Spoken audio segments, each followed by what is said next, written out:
It was the day of the cruise I had been waiting for so long.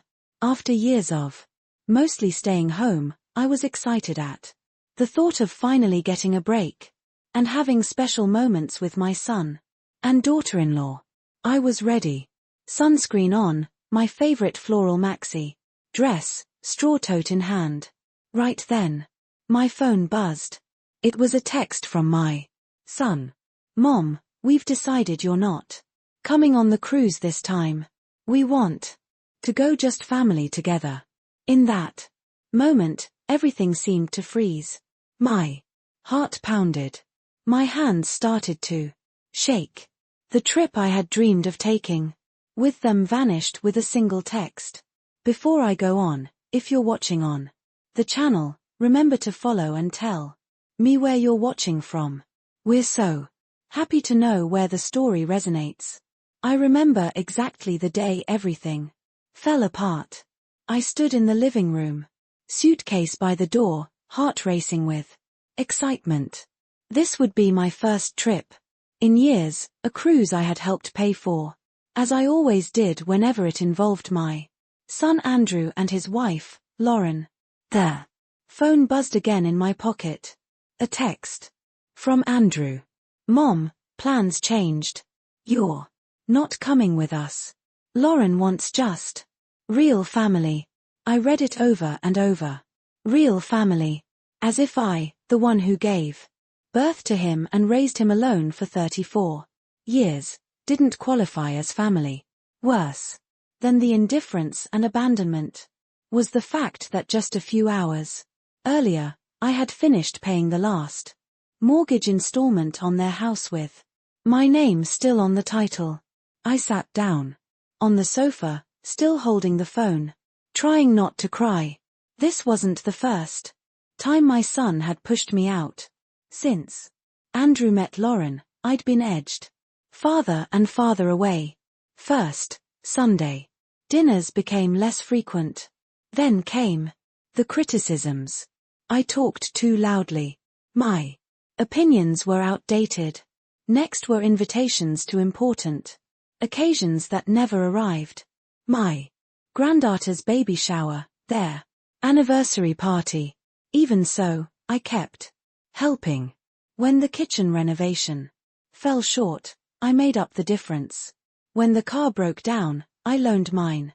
When they needed help with the mortgage during the pandemic, I transferred money without asking when they'd pay it back. Yet, only a month after I made the final mortgage payment, I wasn't real family. I stood up and a strange feeling rose in my chest. It wasn't pain or disappointment anymore. Those emotions had repeated so many times they'd gone dull. This time it was crystal clarity, a resolve I hadn't felt in a very long time. I went into my study and opened the drawer with my important papers. There was the blue folder, the house's complete paperwork, the deed with my name as primary owner along with transfer receipts from over the years. I had never transferred ownership to them. I'd always put off that conversation. Andrew would say, "Why would you do that, Mom? We're family." Ironically, family kept changing, meaning depending on their convenience. Flipping through the papers, I remembered Lauren's dismissive look when I suggested a lunch to celebrate Bella's birthday. "Bella's schedule is very fixed, Miss Julie. Maybe wait for a more suitable occasion." Of course, that occasion never came. I only learned about the party through photos on Instagram. The whole Lauren's side, smiling around a cake I didn't even know existed. That night, I made my decision. No impulsiveness, no screaming or pleading. I would act calculatedly, quietly, and above all, legally. I called Mark Davis, the attorney who'd worked with me for over 10 years. "Mark, I need to meet tomorrow about Andrew's house." The next day, sitting in the law office, I laid everything out. No theatrics, no tears. Mark listened, reviewed the file I'd brought, and Confirmed what I already knew. Julie. Legally, the house is yours. You can sell at any time without needing their permission or prior notice. What about their belongings in the house? You can give them a reasonable time to remove personal items 30 days as standard. I left the office with a strange sense of power. Not the destructive power of revenge, but the restorative power of justice. I didn't want to hurt them. I just wanted them to understand that every action has consequences. Love isn't an open-ended check. Respect is a two-way street. That afternoon, I called a discreet real estate agent, the kind who works with high-end clients and doesn't post a for sale sign out front. I made it clear I wanted a fast process. Serious buyers ready to pay immediately. The location is excellent, Miss Julie. It won't be hard to find a buyer, especially if the price is competitive. I set a fair price, not undercutting, not inflating. I didn't want to profit. I just wanted to reclaim what was mine and move on. The agent promised a serious offer within 2 weeks. Meanwhile, Andrew and Lauren had boarded the cruise. Photos began to appear on social media. Bright cocktails on the deck.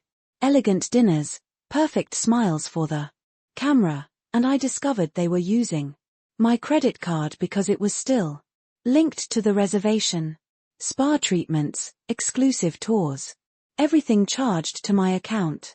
That was confirmation I was on the right path. It wasn't just about money. It was about principle, respect, and boundaries. I immediately froze the card and blocked their numbers. From that moment on, all communication would go through my attorney. A week later, the agent called, thrilled. There's a couple who wants to close quickly and pay in full. I signed the papers. 2 days later, the deal closed at record speed. The money went straight into my account. The keys were handed to the new owners with instructions that they could take possession whenever they wished. I chose the handover date to be exactly when Andrew and Lauren returned from the cruise. I left a letter taped to the door printed on the law office letter head. This property has been legally sold. Your personal belongings have been put into storage. The storage address can be obtained by contacting the office of attorney Mark Davis. The removal and storage were carried out under a court order and under the supervision of the local enforcement unit, ensuring proper procedure. You have 30 days to retrieve your property. Please direct all communication to the attorney. And then, for the first time in years, I did something just for myself. I rented a small beachfront apartment where the only sound to wake me was the surf. Where no one told me I spoke too loudly, that my views were too old-fashioned, or that I wasn't real family. Driving to my new home, I felt an emotion I hadn't had in ages. Freedom. Not the freedom of someone running away, but of someone who finally understands her own worth. The next morning, I woke to the sound of waves. The new apartment was simple, but the view made up for anything luxurious I might have left behind. I brewed coffee, sat on the little balcony, and allowed myself to smile for the first time in days. The phone was silent. I turned it off last night, knowing that when Andrew and Lauren got home and saw the notice taped to the door, a storm of calls would come. I wasn't ready. I needed this moment of peace, this small, quiet bubble I created for myself. Around 10 o'clock, I turned on the phone only to see if Mark had reached out. As expected, there were dozens of missed calls from Andrew and Lauren. Voicemails, long texts, some pleading, some attacking. I ignored them all and called Mark. Good morning, Julie. As we predicted, they reached out. They're very agitated. I figured, what did they say? Basically, that I had no right to do this, that it was their house, that they have nowhere to go.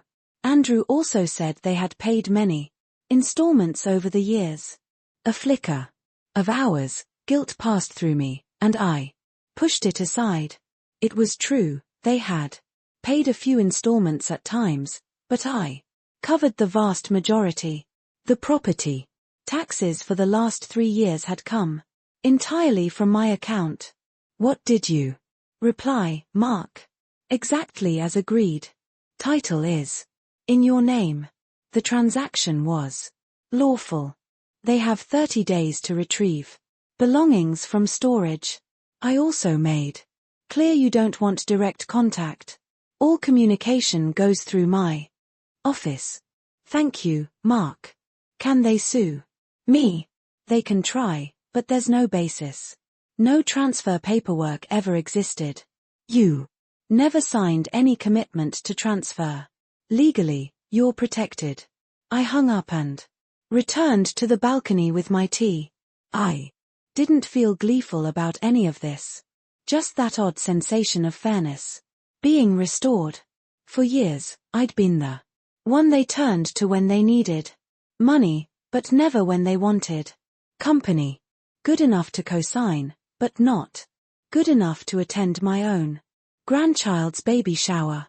By noon, the phone pinged with a new notification.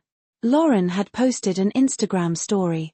Some people never accept that their children have grown up and started their own families.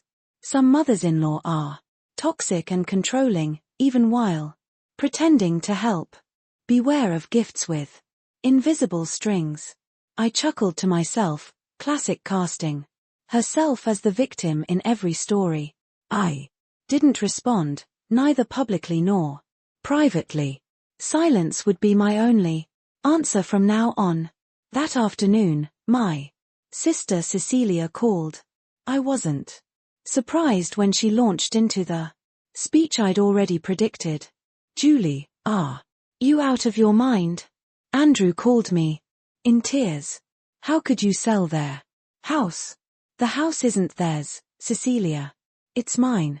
My name is on the title, and I've paid the majority of the monthly installments, but that's your son. We're family. I took a deep breath before answering. Family?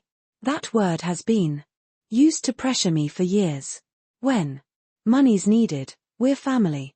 When they need me to watch Bella so they can go out, family. But when it's time to invite me on a cruise, suddenly I'm not real family. What are you talking about?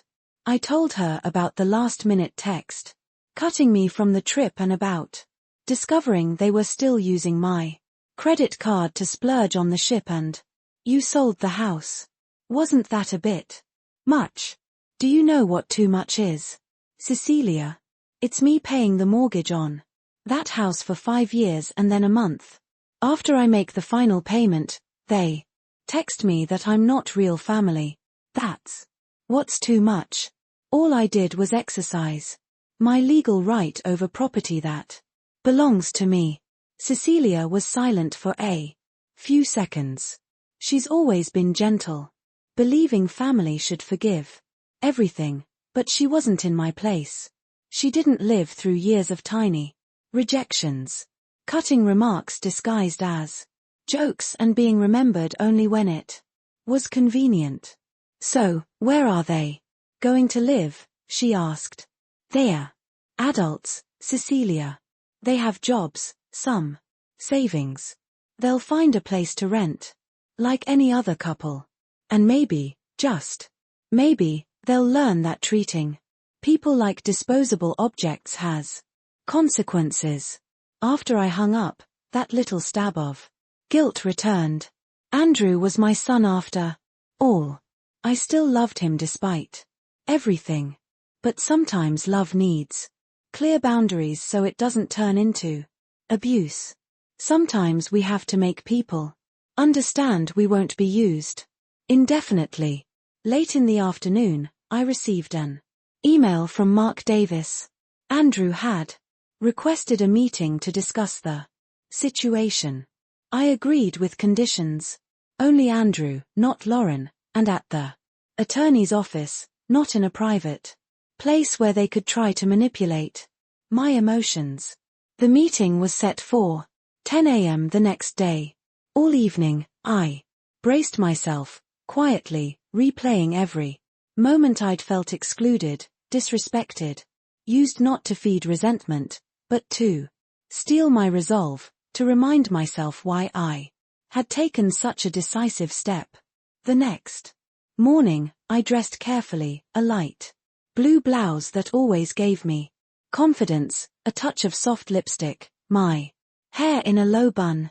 I wanted to look serene, in control, not a woman driven by anger or desperation. I arrived at Mark's office 10 minutes early. He greeted me with a gentle smile and led me into the conference room where we waited for Andrew. When my son walked in, I could see he hadn't slept. Dark circles carved his face, and he looked like he'd aged years in just a few days. "Mom," he sat across from me. "Why did you do this to us?" For the first time in a long while, I didn't feel the need to justify myself or apologize. I answered calmly, "I didn't do anything against you, Andrew. I exercised my rights over property that legally belongs to me. But that's our house. We've lived there for 2 years. Right? You've lived in a house in my name with most of the installments paid by me and the property taxes for the last 3 years taken from my retirement." Andrew ran a hand through his hair, visibly frustrated. "We were going to pay you back. We always said we would." "When, Andrew?" "When you have money for cruises and spa treatments, but never to reimburse me. When you text me that I'm not real family." His eyes widened, hearing his own words thrown back at him. That was just a misunderstanding. Lauren was stressed about the trip planning, so I cut in. "We're not here to trade excuses. We're here to define the next steps. Your personal belongings have been placed in storage. You have 30 days to retrieve them. If you need more time, you can submit a request through Mark." "So, where are we supposed to live?" he pressed. "Did you think about that? The same way I thought about where I would stay when I was left at the pier. While you two sailed off on a cruise I helped pay for. You're adults. You have jobs. Rent a place while you get reorganized." The meeting lasted less than 20 minutes. In the end, Andrew looked defeated, but I felt lighter. I hadn't yelled or cried, just held my ground firmly and clearly. Walking out of the office, I knew it was only the first step in a journey of self-understanding and self-respect. 3 days passed after that meeting. My phone stayed quiet. I temporarily blocked their numbers to protect my peace. In that brief silence, I started to reorganize my life in the new apartment. Compared to the old house, this place was modest. But it had what I needed: a warm bedroom, a small kitchen where I could cook for myself, and a balcony facing the ocean that quickly became my refuge. I hung only a few old photos on the wall from when Andrew was little, before resentment and manipulation entered our lives. That morning, while I was sipping coffee, I got a call from Mark. "Good morning, Julie. I need to let you know Andrew and Lauren have hired an attorney." My stomach clenched, but I stayed calm. "What are they claiming?" "They're trying to argue there was a verbal agreement that you promised to transfer the house to them eventually. They're also pointing to a few installments they paid as proof they had a right to the house. Do they have a chance to win?" "Honestly, very small. Verbal agreements are hard to prove, especially without witnesses. And the fact they contributed a few installments doesn't negate your legal ownership. I took a deep breath, feeling both sad and determined. I never imagined I'd end up in a legal fight against my own son. What should I do now? For the moment, nothing. I'll respond formally, reaffirming your position as the legal owner. If you want, we can propose a settlement. Reimburse the installments. They can prove they paid as a gesture of goodwill, without recognizing any ownership rights. I agreed with Mark's plan. I didn't want their money. It was never about that. It was about respect, about setting boundaries, about showing I'm not an ATM they can use when it's convenient. After the call, I decided I needed to get out for a bit. Cozy as it was, the apartment was starting to feel like a cage for heavy thoughts. I put on something light, grabbed my bag, and headed down to walk the beach. Sand under my bare feet gave me a freedom I hadn't felt in a long time. I walked the shoreline watching families enjoy the sunny day, kids building sand castles, older folks chatting in beach chairs, people living their lives without the drama I was facing. As I walked, I realized something.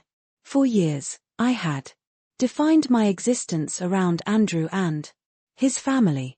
My decisions, my time, my money, everything revolved around them. And when I set boundaries, when I started prioritizing my own needs, I was cast as the villain. I stopped looking at the horizon where sky meets sea. I was 66, still young enough to start over. To build a life not defined by someone else's ingratitude, even if that someone was my only child. I went back to the apartment with a new resolve. If Andrew and Lauren wanted to take this legal, so be it. Not out of spite or revenge, but because it was time to clearly assert that I also deserve respect. That afternoon, I received an email from an unfamiliar address. The subject line read, "Please read, Bella, Mrs. Grandma." Bella was my 4-year-old granddaughter, the little one I rarely got to see without Lauren hovering. I opened the email, heart racing. It was from Helen, Lauren's mother. "Julie, I know we're not close, but I'm writing because I'm worried. Andrew and Lauren are staying at our apartment for now, and Bella keeps asking for you. She misses her grandma. Regardless of the adult's issues, a child shouldn't be deprived of her grandmother's love." I read it over and over, tears welling up. Bella, the little girl who would run into my arms on the rare times we met, who adored the chocolate cookies I baked just for her, who drew me cards filled with colorful hearts. I replied carefully, "Thank you, Mrs. Helen, for caring about Bella. I miss her very much, too. I never intended to be away from her. If Andrew and Lauren agree, I would love to see her. If it's convenient, perhaps you could bring her to spend an afternoon with me." The response came quickly. "I'll speak to them. I can't promise, but I'll do my best." I closed the computer with a mix of hope and apprehension. Helen had always seemed sensible, so different from her daughter. If anyone could mediate, at least regarding Bella, it would be her. The next morning, I went to the local market to pick up a few things. While I was in the checkout line, I felt a light touch on my shoulder. Turning, I saw Regina, an old friend I hadn't seen in ages. "Julie, I've been so long. I heard you moved back here." I smiled, genuinely glad to see a familiar face. "Yeah, just a few days. Call it a new start." Regina looked me over carefully. "You look different. Lighter. Even with everything you're going through. I guess that's right. Different, but lighter. I accepted Regina's invite for coffee at a small seaside cafe after shopping. Sitting in the cafe, I gave a brief account of what had happened. After listening, Regina said, "I've always thought you gave Andrew and Lauren too much. Not just money, but emotions. You were always available. Always putting their needs before your own because they're family," I replied. Family matters, yes, but there has to be reciprocity and mutual respect. Otherwise, it's no longer a healthy relationship. It's exploitation. I carried the word exploitation with me for the rest of the day. It sounded heavy, but it precisely described what I'd gone through these past few years. Exploited emotionally and financially. Treated like a resource, not a human being with feelings and needs of my own. That evening, I received another message from Helen. She had spoken with Andrew and Lauren. They agreed to let Bella visit me, but with conditions. The visit would be supervised, only 2 hours long, and Helen had to be present the entire time. At first, I bristled at so many restrictions. What danger did they think I posed to my own granddaughter? But after thinking it through, I decided to accept. 2 hours with Bella, even supervised, was better than nothing. We set it for the following Sunday. In the days before that, I prepared everything. I bought ingredients to bake the chocolate cookies Bella adored, picked out a few picture books I knew she'd like, and set up a small nook on the balcony where the two of us could look out at the ocean together. Sunday came, and I woke early, both eager and nervous. I tidied the apartment, baked the pros, cookies, and waited. Right on time, the doorbell rang. Helen stood there holding Bella's hand. When she saw me, my granddaughter beamed a smile that warmed my heart. "Grandma." She let go of Helen's hand and ran into my arms. I bent down to gather her up, breathing in the scent of children's shampoo and her soft hair, feeling her cool little cheek against mine. In that moment, some of the resentment melted away. "Hi, my love," I whispered, holding back tears. "I've missed you so much." 2 hours flew by like 2 minutes. Bella showed me her new drawings, told me about school, asked about the ocean view from my balcony. We ate cookies, read stories, and even took a short walk along the sandy beach in front of the building. Helen stayed discreetly in the background, giving us space to reconnect. When it was time to leave, Bella hugged me tight. "Grandma, why don't you come live with us at Grandma Helen's house? There's room." The innocent question caught me off guard. How could I explain to a 4-year-old the complexities of adult relationships, the accumulated resentments, and hard choices? I answered gently. "Grandma has her own place now, sweetie. But if your parents allow it, we can see each other more often." Bella nodded, seeming to accept the simplest version a child could understand. As she said goodbye, Helen came closer. "She misses you very much, Julie. I hope we can keep these visits going, regardless of what's happening between you and Andrew and Lauren." I thanked Helen for her conciliatory attitude and watched the two of them leave, my heart mixed with joy at the reunion and sadness at how brief it was. That night, sitting on the balcony under the stars, over the ocean, I made a decision. I would fight to protect my legal rights to the house, not to punish Andrew and Lauren, but because it was fair. At the same time, I would try to build a bridge to stay connected with Bella. She wasn't at fault for the adult's mistakes and deserved to have her grandmother in her life. A week after the visit, Mark Davis called me. His voice was upbeat. Rare. For someone usually so composed. Julie, there's news. Andrew and Lauren's attorney is proposing a settlement. I sat on the edge of the bed, surprised by the sudden turn. What exactly? They'll drop the dispute over the sale of the house. In return, they want you to reimburse the installments they can. Prove they paid with value adjustments. As required by law. Why the change of heart? Last time they were determined to fight to the end. Mark paused. It seems they found documents that would severely weaken their position. Emails between the two of them discussing how they might eventually claim the house through other legal mechanisms without waiting for you to transfer it voluntarily. In one email, Lauren explicitly states, there was never a verbal agreement that you would transfer the title. My stomach twisted. It wasn't just ingratitude or indifference. It was a deliberate plan to take what was rightfully mine. How did those emails surface? Their side didn't give details. Maybe someone close thought things had gone too far and forwarded them to the attorney to avoid a long, unwinnable case. I was silent for a few minutes, processing.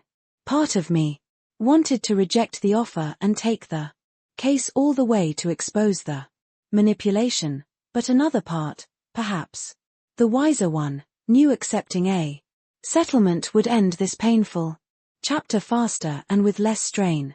What do you advise, Mark?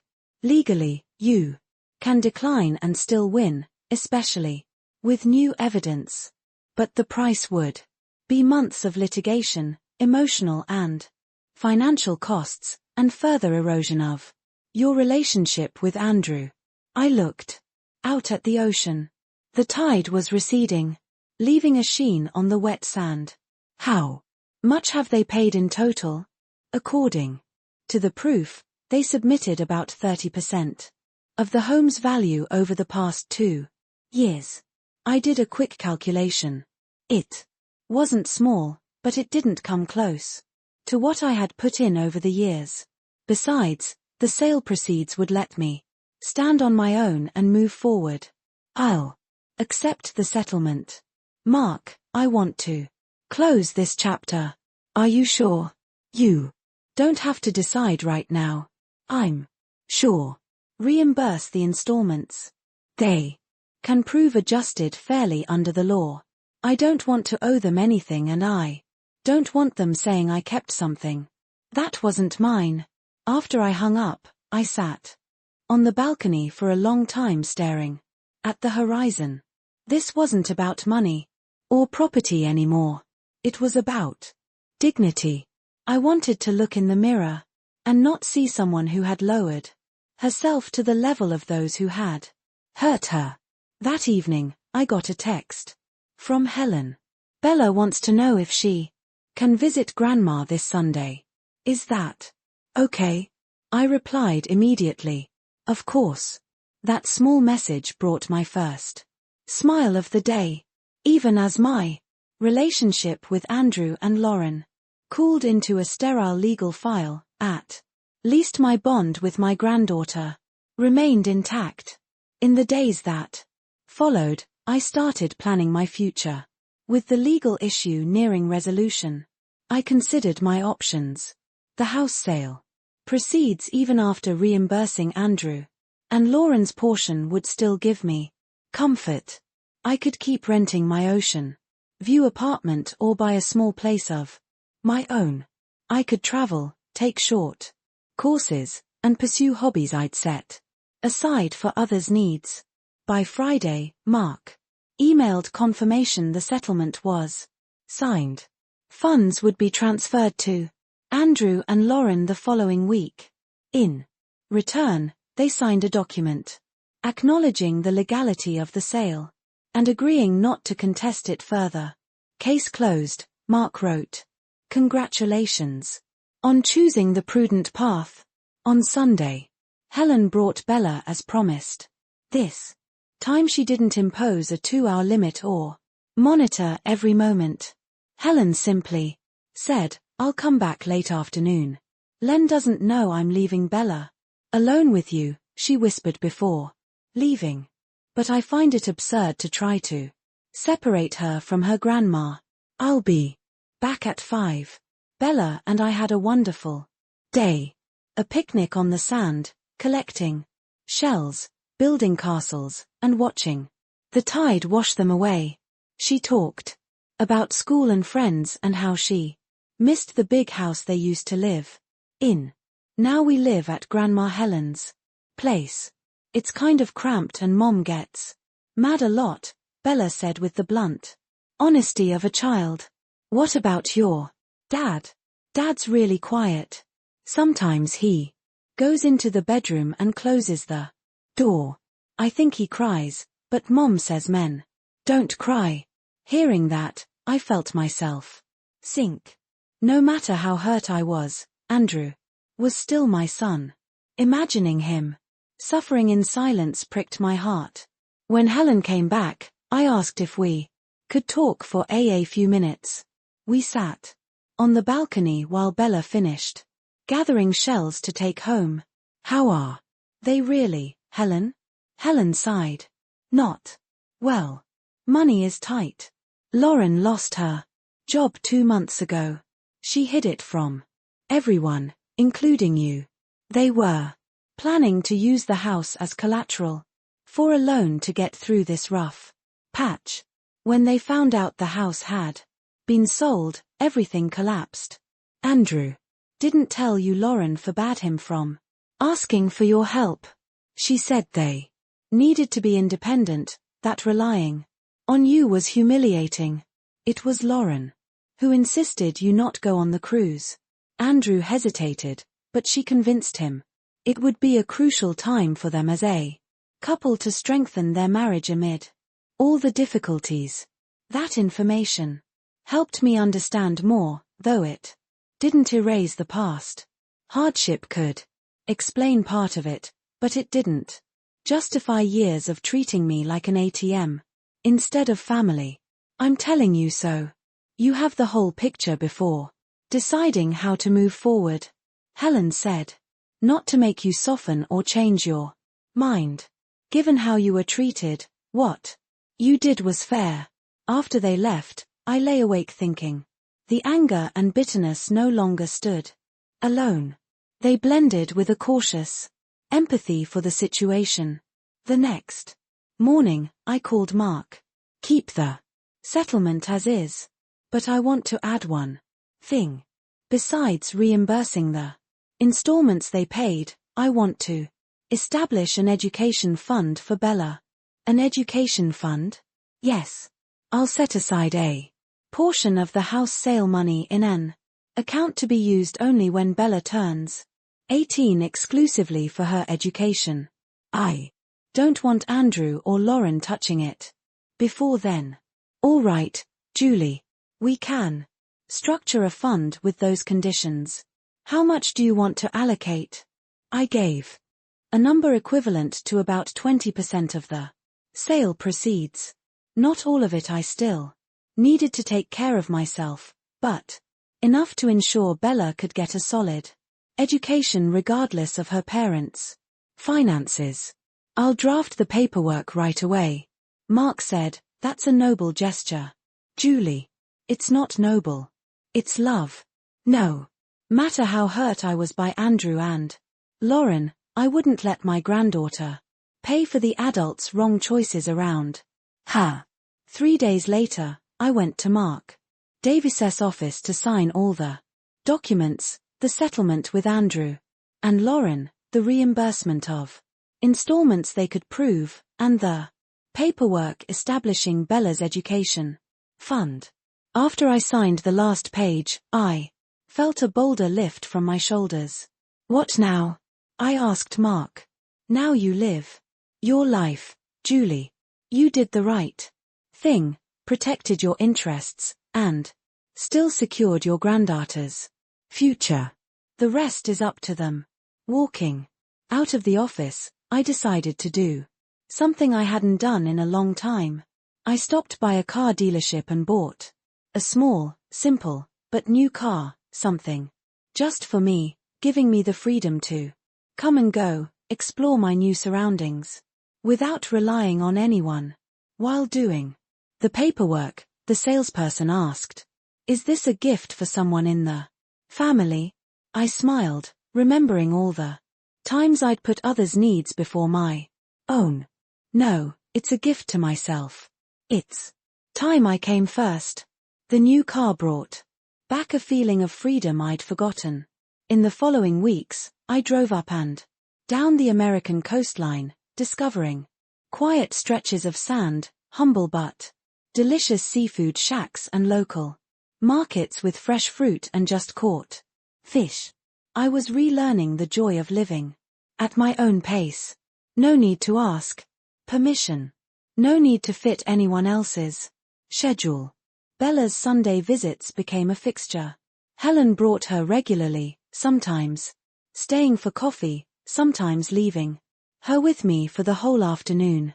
During one of those visits, about a month after signing the settlement, I received the first direct call from Andrew since everything began. We were building an elaborate sand castle when the phone rang. Seeing his name on the screen, I hesitated. "Go ahead, Grandma," Bella said as if sensing it. "I'll watch the castle." I stepped a few paces away and answered, "Hi, Mom." Andrew's voice sounded different, more measured, maybe more mature. "Hi, son. Everything okay?" I know. I wasn't supposed to call directly. The agreement says all communication goes through the attorneys. "It's all right." I cut in. "The legal part is done. We don't need intermediaries now." He paused as if arranging his thoughts. "Mark told me about the education fund you created for Bella." "Yes, it's for her future to make sure she has a shot at an education no matter what happens. It's generous. Especially after everything." I looked at Bella in the distance, her tongue sticking out in concentration, just like Andrew when he was little. "I did it for Bella, not for you or Lauren. She's not at fault." "I know. Even so, thank you, Mom." Another long pause. I thought the call was over when Andrew went on. "Mom, I want to apologize for the cruise text. For letting Lauren treat you that way. All those years, for taking advantage of your kindness. I was surprised. I didn't think I'd hear such a direct apology in so soon." "What changed, Andrew?" "Why now? A lot. Lauren and I are separated." That news shouldn't have stunned me, especially after what Helen had told me, but my chest still tightened. "I'm sorry to hear that." "Don't be. It should have happened a long time ago. The house situation was just the last straw that made us realize we'd been not okay for years. We used outside problems, money, work, even you as excuses to avoid looking at what was wrong between us." I looked at Bella, still absorbed in her sand castle, unaware that this conversation could change her life's direction. "What about Bella? How is she taking it?" "We haven't told her. We're living separately now. Lauren and Bella are at Grandma Helen's. I rented a small apartment near work. Bella thinks it's just temporary so I can be closer to the office. You two have to tell her, Andrew. Kids understand more than we think." "I know. We'll tell her soon. But first, we want to settle custody and routines so we can give her clear answers." The sound of waves filled the space between us. "Mom, could we meet in person to talk?" The question made me hesitate.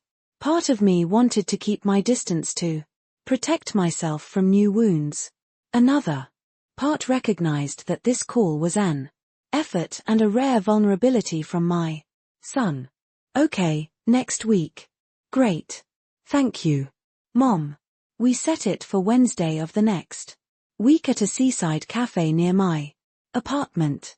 A neutral spot, public enough to avoid emotional blow-ups, yet private enough for honesty. After I hung up, Bella ran over and tugged my hand. Grandma, come see. I made a castle for the sea princess. She had built towers, a bridge from twigs, and a flag from a palm leaf. It's beautiful, sweetheart. You've got talent. She grinned, then asked with innocent curiosity, was that Dad calling? Yes, it was your dad. His. Okay. But he's been sad lately. I knelt to her eye level. Grown-ups get confused and sad sometimes, you know. I know. Mom cries, too, when she thinks I'm not looking. That happens. But don't worry. They'll find a way to be okay again. She seemed satisfied and turned back to dig a moat around the castle. The days leading up to Wednesday passed slowly. I kept busy with small things, walking along the shore, reading new books, and tried not to set too many expectations. It will be what it needs to be, I told myself. On the day of the meeting, I dressed just right, not too formal, not sloppy. I wanted to look serene with my hands on the wheel of my own life, even if inside was a mix of worry and hope. I arrived early, chose a table on the patio facing the ocean, and ordered a chamomile tea to calm my nerves. Andrew arrived on time. He looked thinner with deep circles under his eyes, a simple shirt and jeans, none of the polished look used to value. Hi, Mom, he said softly. We hesitated a second, then he leaned in and kissed my cheek. You look well, he said, sitting down. Seems the seaside life agrees with you. I'm getting used to it. And you? How's the new apartment? Small, but fine. Living alone, I don't need much. We chatted about little things, the weather, people on the sand before Andrew sat down his coffee and got to the point. These past weeks, I've thought a lot about how we treated you all these years, about how I let Lauren steer our relationship with you. I stayed quiet, letting him speak. We were wrong. All of it was wrong. Using your kindness, cutting you out of the family whenever we didn't need material help, leaving you standing alone at the pier that day. His voice fell, eyes welling. The worst part is I knew it was wrong the moment I sent that text, but I was so used to giving in to Lauren, to avoiding conflict, that I let it happen. Why did you let it go on so long? He wiped away a tear. When we first started dating, Lauren said, you were controlling and manipulative. I was so in love, I believed her. I accepted her version of you, of our family. After that, it got harder and harder to admit I was wrong, that I'd let her come between us. His words hurt. But there was also a strange relief in finally calling the truth by its name. Ironically, Andrew continued, the truly controlling one was her. She decided. When we could see you, when we could ask for your help, when we had to push you away. And I, out of weakness, convenience, fear of being alone, let it happen. And now, what do you want? Andrew. He looked straight into my eyes. Something he hadn't done in a long time. I want a second chance. I'm not talking about money or help. I don't need those. I'm asking for the chance to rebuild our relationship, to be the son you deserve, and to let you be Bella's grandma. Without conditions, without limits. My heart tightened. It was what I had wished for all these years, and still a hesitation lingered in me. Part of me was still afraid to open up again, to be vulnerable to the same old disappointments. It won't be easy, Andrew. Once broken, trust takes time to rebuild. I know. I'm willing to wait, willing to prove day by day that I've changed, that I understand my mistakes. I looked out at the ocean. The waves hitting the sand and sliding back to the sea. An endless ebb and flow. Maybe relationships are like that too. Near and far, tides rising and falling. We can try, I said at last, one day at a time. Relief spread across Andrew's face. He reached across the table as if asking permission to touch my hand. I hesitated a beat, then placed mine over his. A small gesture, but the first step on a long road to rebuilding. 3 months after that seaside cafe meeting, life had taken on a different rhythm. Calmer in some ways, busier in others. Andrew and I began to mend things gradually with small gestures. From both sides. He visited regularly.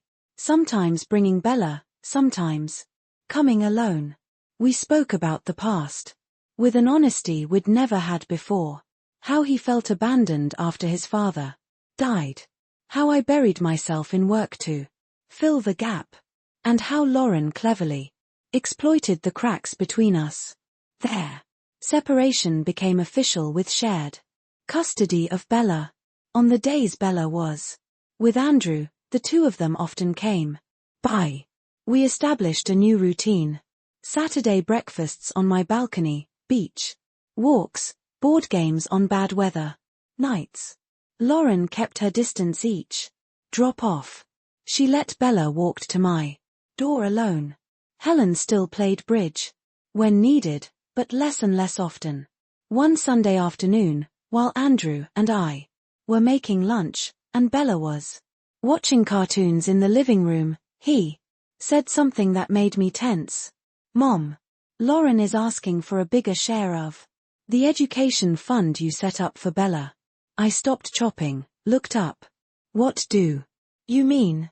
That fund is only for Bella's education when she turns 18.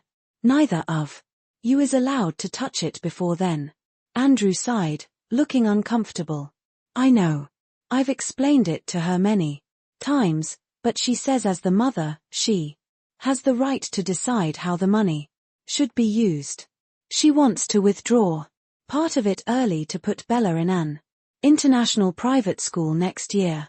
And what do you think? I think the fund should stay as it is. There's a reason for it.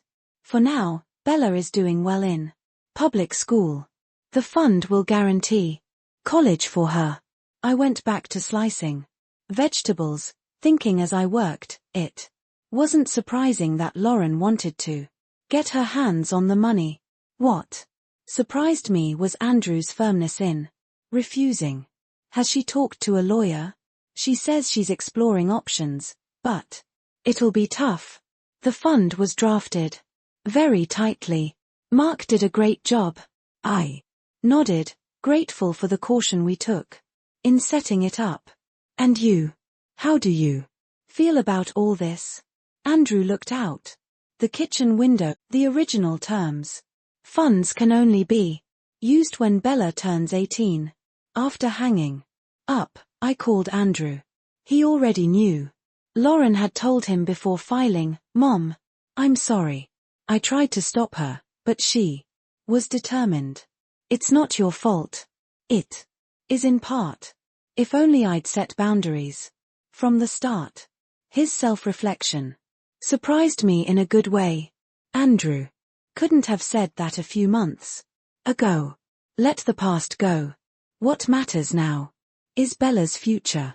We set a meeting for the next day to go over our approach. Andrew suggested trying mediation before the case moved into the court system. I agreed if we could resolve it peacefully. For Bella's sake, all the better. But the mediation failed. Lauren arrived with her attorney, stayed rigid, and rejected any proposal that didn't include an immediate partial disbursement from the fund. Bella's education can't wait until she's 18. Lauren insisted. I'm her mother. I know what's best for her, which includes enrolling her in the International Academy next term. The fund was created for Best Bella's college, I replied calmly. Her current public school is excellent for elementary and secondary. Typical of you, Lauren sneered. Always needing to control. Always thinking you know better than everyone. Andrew cut in before I could speak. Lauren, please. We're not here to attack each other. We need a solution that's good for Bella. The result? No agreement. We left the conference room knowing the case would go to court. In the weeks that followed, tensions escalated. Lauren began complicating visitation. Last-minute excuses about being busy or Bella not feeling well. When we did see each other, the child seemed confused and anxious, clearly affected by the conflict between the adults. During one puzzle session, Bella asked a question that clenched my heart. Grandma, are you and Mom fighting because of me? I set down the pieces and looked straight into her eyes. No, sweetheart. Never think that. Grown-ups sometimes disagree, but it's never the child's fault. But I heard Mom on the phone saying, "You don't want me to go to a good school." I took a deep breath, searching for words a 5-year-old could understand. Bella, I always want the best for you. Your school now is very good, and when you're older, there's money saved just for you, so you can study anywhere you want. She frowned, thinking, then why is Mom mad?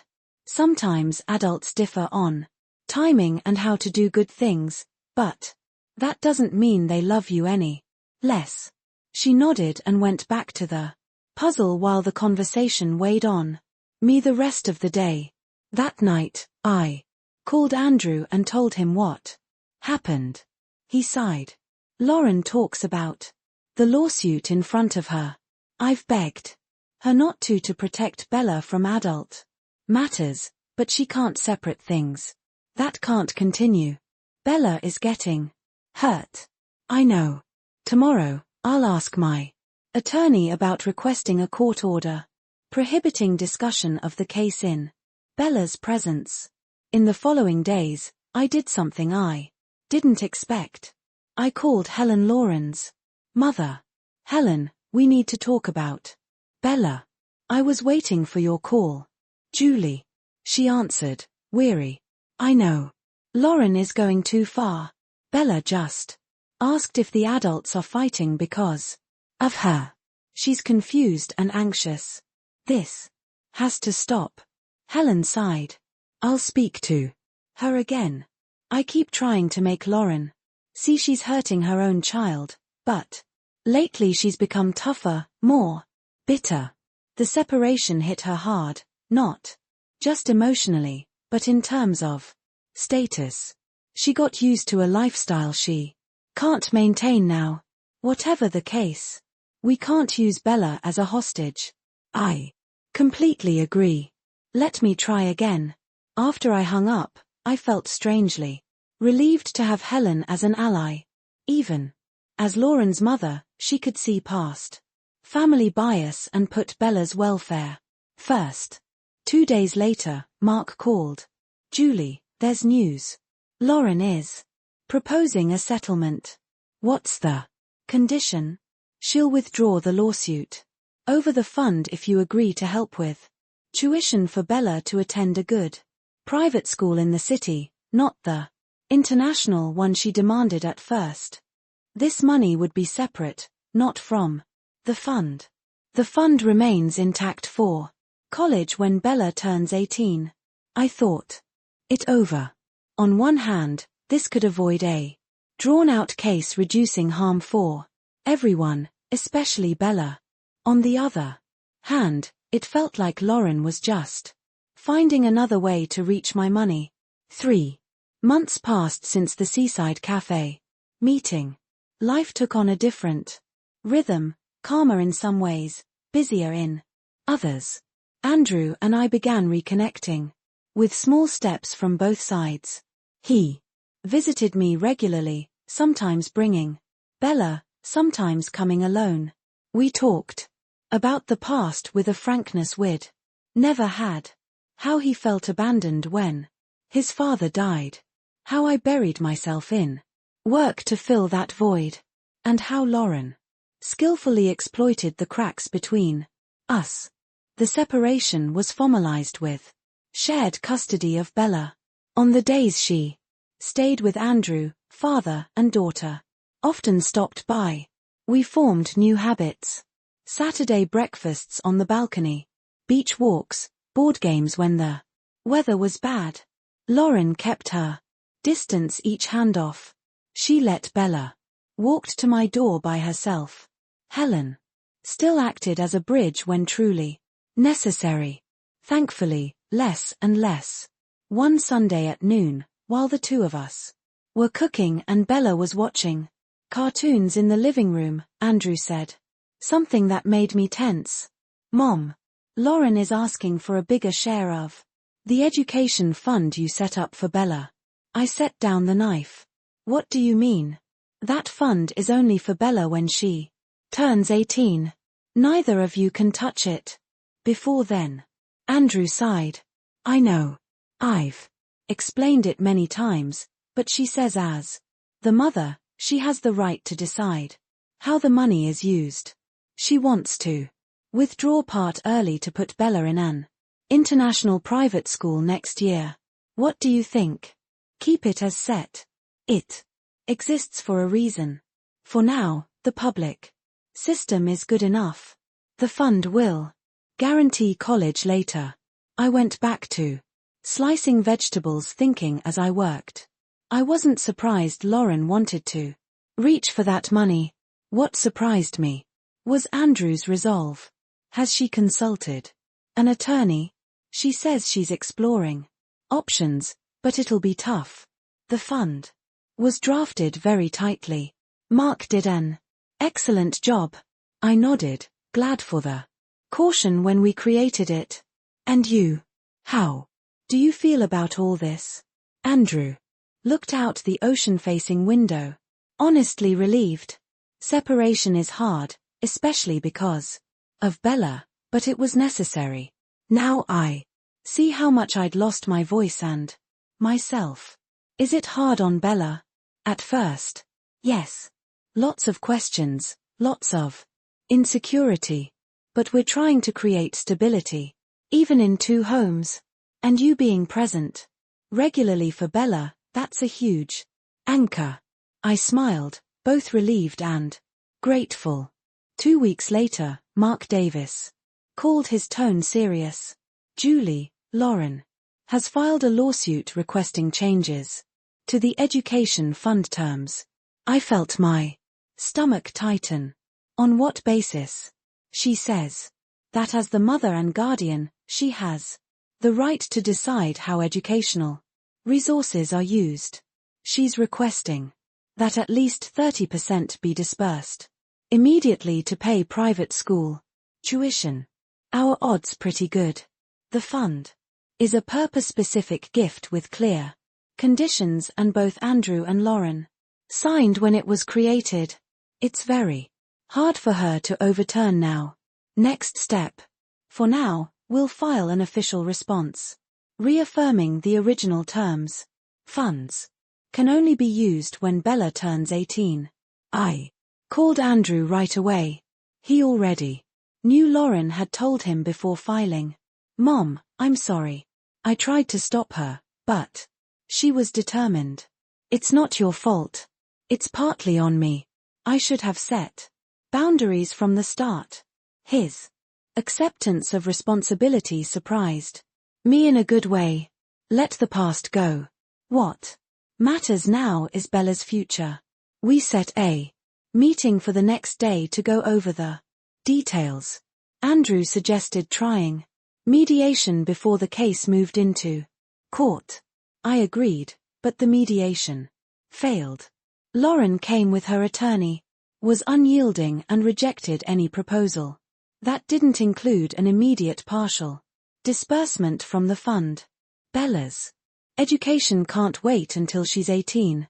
Lauren insisted. I'm her mother. I know what's best for her, including enrolling her in the International Academy next term. The fund was set up for college, I replied calmly. Public schools right now are very good for elementary and secondary. Typical of you, Lauren sneered. Always wanting to control, always thinking, you know better. Andrew cut in. Lauren, please. We're here to find a solution. That's good for Bella. There was no agreement. Tensions rose. Lauren began making visitations difficult, citing sudden busyness or Bella feeling sick. When we did meet, the child was confused and anxious, clearly affected by the adult conflict. During one puzzle session, Bella asked a question that clenched my heart. Grandma, are you and Mom fighting because of me? I looked into her eyes. No, sweetheart. Never. Think that. Adults sometimes disagree. But it's never your fault. But I heard Mom on the phone saying, you don't want me to go to a good school. I took a deep breath and chose words a 4-year-old could understand. Bella, I always want the best for you. Your current school is very good. When you're older, there's money saved just for you. So you can study anywhere you want. She frowned. Then why is Mom mad? Sometimes adults differ on when and how to do good things, but the love for you doesn't change. She nodded and went back to her game. The conversation weighed on me all day. That night, I called Andrew and told him. He sighed. Lauren talks about the lawsuit in front of her. I've begged her not to, but she can't keep it separate. This can't go on. Bella is being hurt. I know. Tomorrow, I'll talk to my attorney about asking the court for an order barring discussion of the case in Bella's presence. A few days later, I called Helen Lawrence's mother. Helen, we need to talk about Bella. I've been waiting for your call.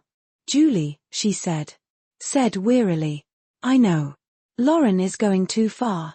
Bella just asked if the adults are fighting because of her. She's so confused.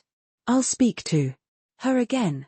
I keep trying to make Lauren see she's hurting her own child, but lately she's become tougher and more bitter.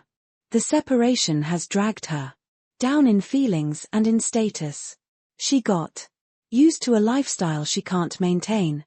Now, whatever the case, Bella can't be used as a hostage. I completely agree. Let me try once more.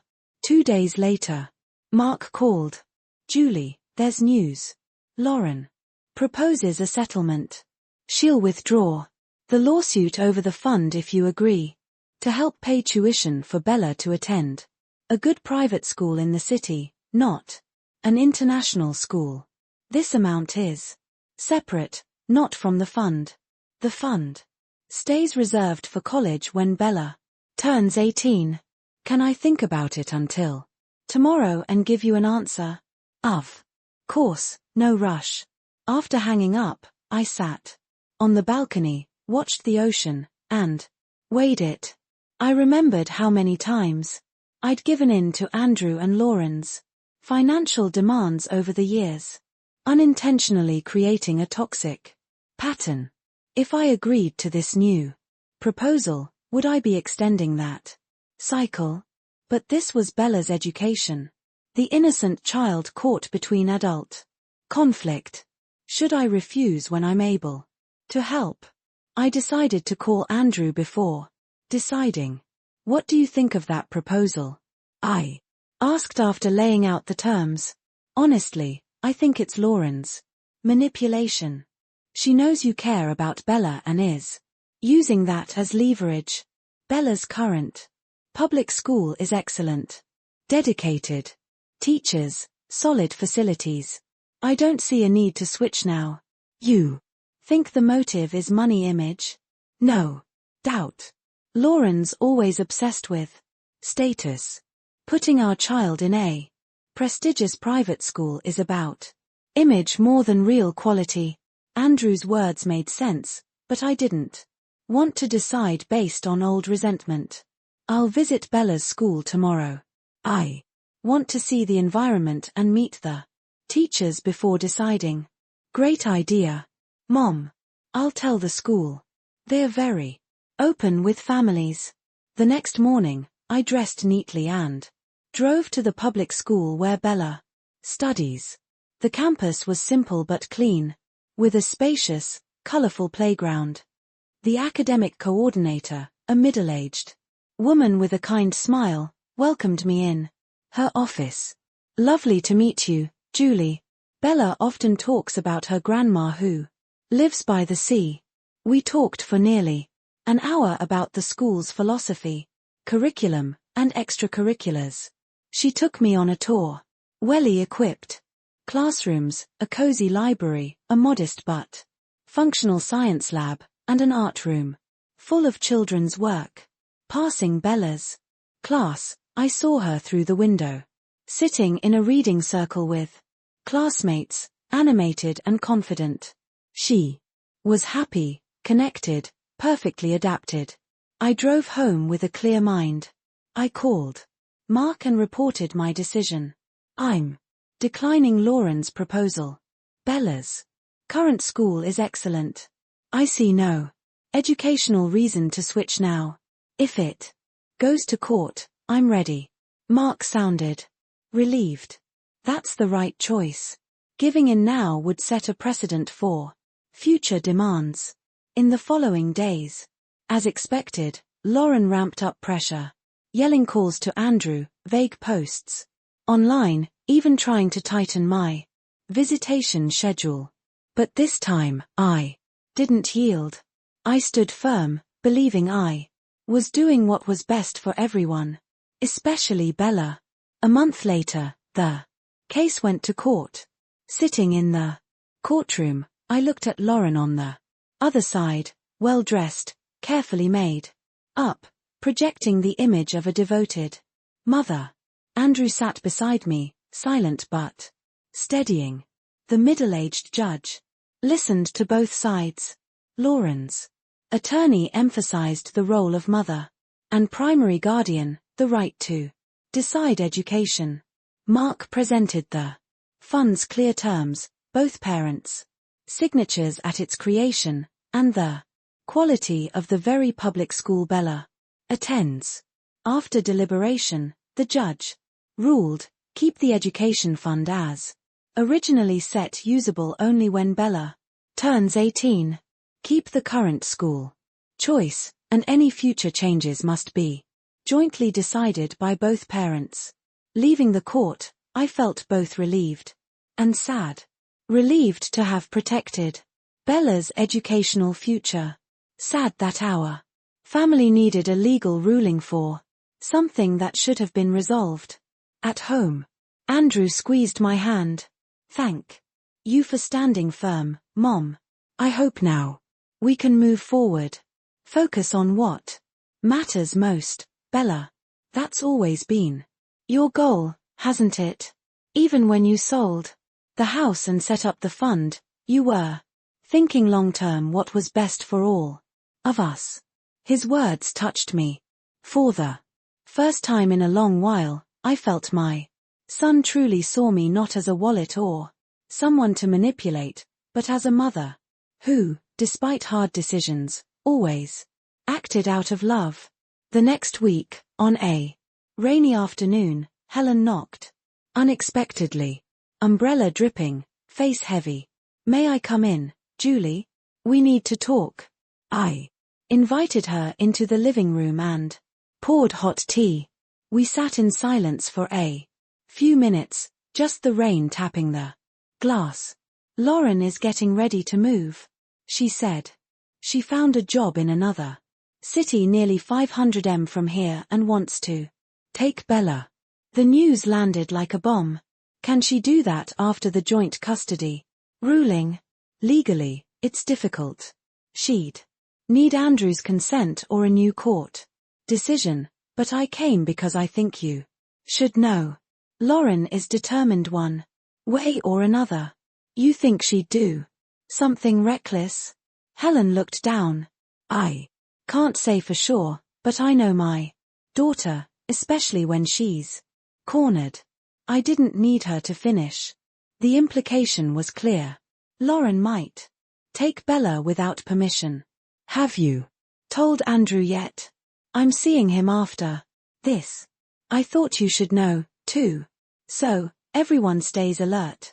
I thanked Helen for her honesty and for putting Bella's best interests above blood ties.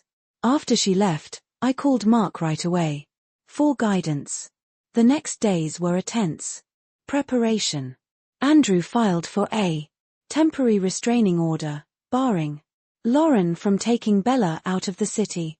Without both parents' written consent, the school was notified to release Bella only to her parents or pre-authorized individuals. We rotated schedules so Bella wouldn't be alone with Lauren for long stretches.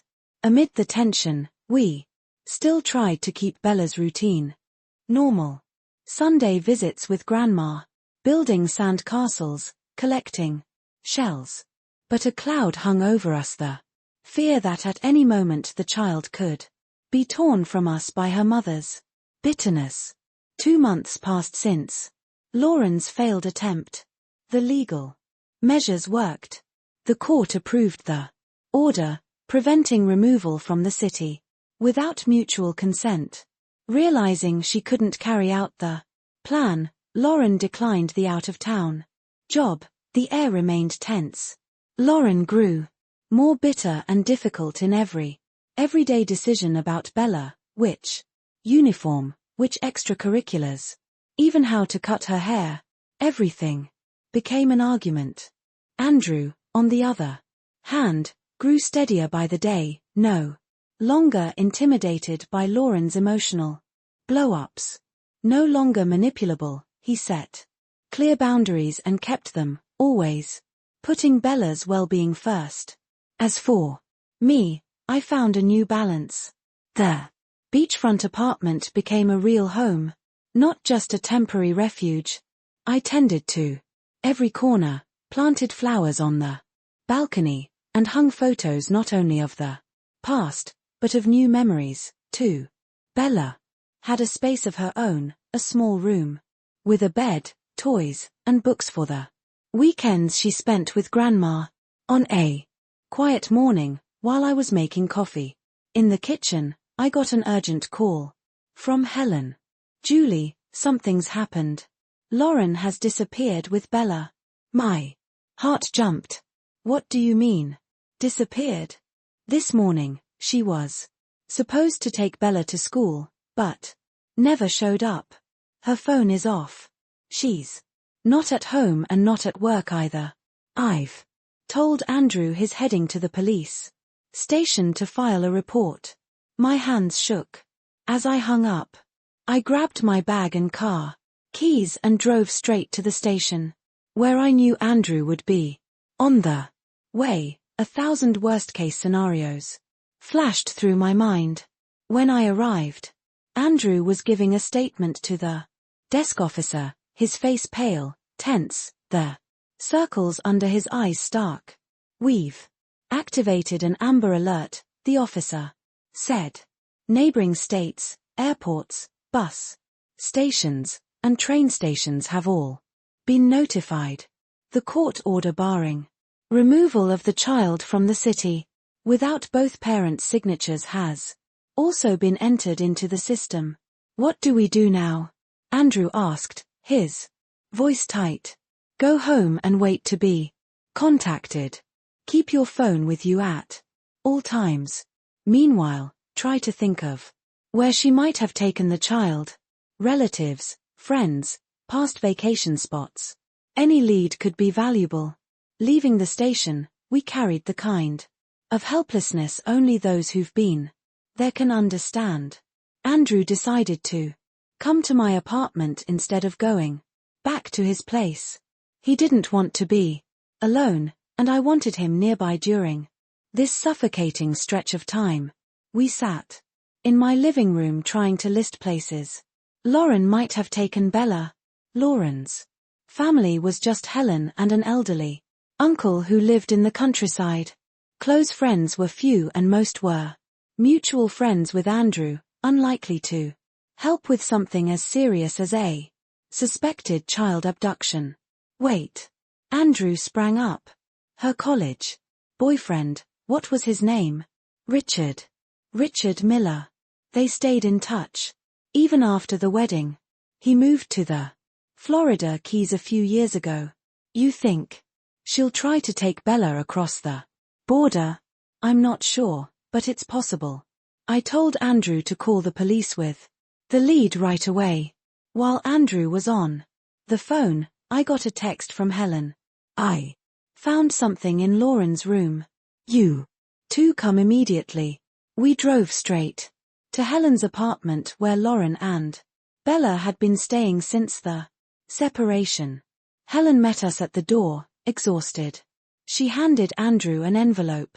Inside were bus tickets headed toward the Mexican border in Lauren's and Bella's names along with a handwritten letter to Helen. Mom, by the time you read this, we'll be far away. I can't stand watching my daughter be controlled by Julie and Andrew.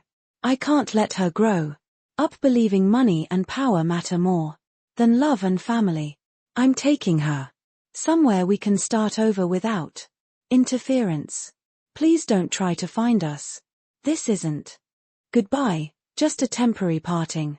When things calm down, I'll reach out. Lauren. Andrew read the letter aloud. Fury plain on his face, controlled. Money and power more important than love. How can she twist everything like this? Helen bowed her head stricken. I'm sorry. I should have noticed earlier. Should have done something to stop it. It's not your fault, Helen, I said, placing a hand on her shoulder. Lauren is an adult, she made her choice. Andrew called the investigator again.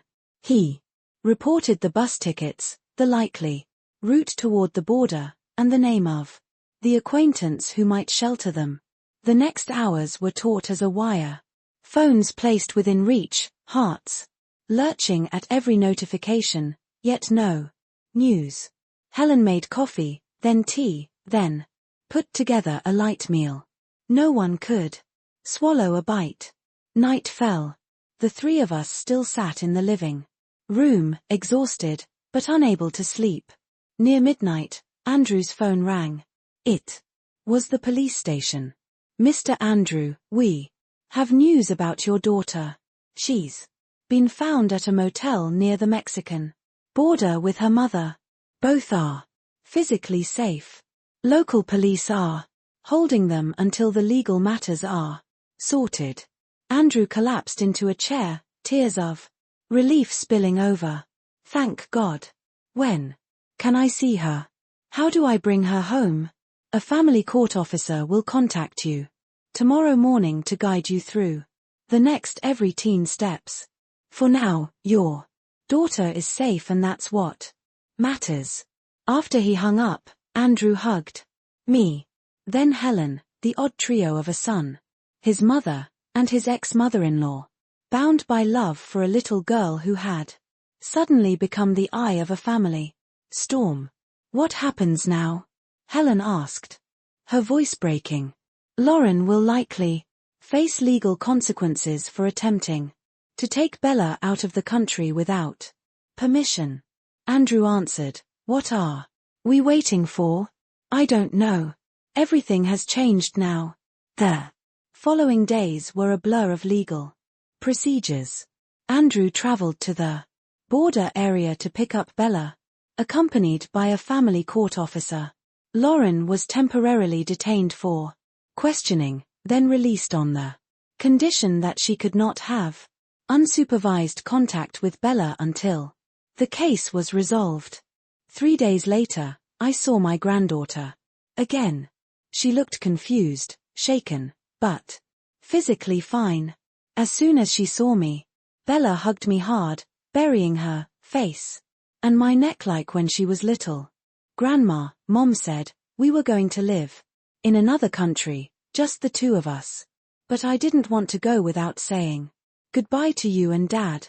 I know, sweetheart. Sometimes adults make wrong decisions even when they think they are doing right. What matters is that you're safe now and that we all love you very much. In the weeks that followed, the situation settled. Lauren lost joint custody and was limited to supervised visitation until she completed a family therapy program. Andrew became Bella's primary guardian, responsible for ensuring she still saw her mother in a safe environment. Helen surprisingly became a valuable ally. Though heartbroken for her daughter, she put Bella's interests first, volunteering to supervise some visits to create a neutral, warm space for mother and child. 6 months after the crisis, the picture looked nothing like what I'd once imagined. Bella lived mainly with Andrew in a larger apartment near my home. I picked her up from school 3 days a week, spent afternoons with her until Andrew finished work. On weekends, we often gathered for family activities. Lauren, after completing half the therapy program, began to show signs of change. Supervised visits grew less tense and she seemed to accept the new reality, focusing more on rebuilding her relationship with her daughter than fighting the circumstances. One Sunday afternoon, Andrew and I sat on the balcony watching Bella play in the sand on the beach in front of my place. Andrew asked me something that stopped me short. Mom, do you regret selling the house? I thought for a moment, then shook my head. No, it was a drastic decision and it hurt all of us at the time. But look, see where we are now. I gestured ahead, Bella eagerly building a sand castle, the calm sea behind her. My son and me sitting side by side, something we hadn't done in years. If I hadn't done it, we'd probably still be stuck in the same toxic loop. You unhappy in a marriage that couldn't be saved, but afraid to leave. Me exploited financially and ignored emotionally. And Bella growing up amid warped patterns.